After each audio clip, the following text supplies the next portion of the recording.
দেখুন, অভিষেক ব্যানার্জি কি বলছেন, রাজনীতির কথা বলছেন। একটা দেশ অন্য দেশের যখন ম্যাটার আসে তখন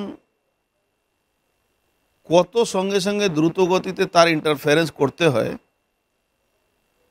একটা গভর্নমেন্ট সবটাই করেছে, সব লেভেলেই কথা বলছে, কিন্তু বাংলাদেশের জামাতে ইসলামীর লোকেরা, জেহাদিরা স্পষ্টভাবে একটা নতুন ইসলামিক কান্ট্রি বানাতে চাইছে।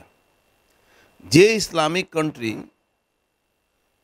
ওখান থেকে হিন্দু নিধন করে বাংলাদেশ থেকে তাদেরকে সম্পত্তি দখল করবে, তাদেরকে এখান থেকে তাড়িয়ে দেবে। এবার উনার মতন তো পুলিশ ভারতবর্ষের সরকারের কাছে নেই। পঙ্কজ দত্ত মতন লোক একটা বয়ান দিল, মমতা ব্যানার্জি বললেন যাকে ওকে ধরে নিয়ে আসো। শফিকুল ইসলাম একটা বয়ান দিল, তার জন্য তাকে বাড়িতে পুলিশ পাঠিয়ে দাও, 200 পুলিশ তাকে ধরতে গেল। কিন্তু জেহাদিকে, খাগড়ার জেহাদিকে উনি ধরতে লোক পাঠান না, বা হাবড়াতে যে জেহাদিরা পুলিশকে মারধর করে তাকে ধরতে পাঠান না। উনার পুলিশ আর ভারতবর্ষের সেনাবাহিনীর মধ্যে একটু তফাৎ আছে। সবটাই বুঝে সুঝে করতে হয়।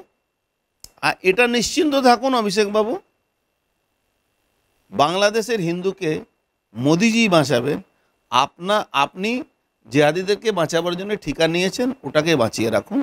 বাংলাদেশের হিন্দুর জন্যে, পশ্চিমবাংলার হিন্দুর জন্যে, বা পশ্চিমবাংলার হিন্দু বা বাংলাদেশের হিন্দু মমতা ব্যানার্জির উপরে বিশ্বাস করে না, কেন ওপার ইউনুস আর এপার মমতা একই ব্যাপার আছে।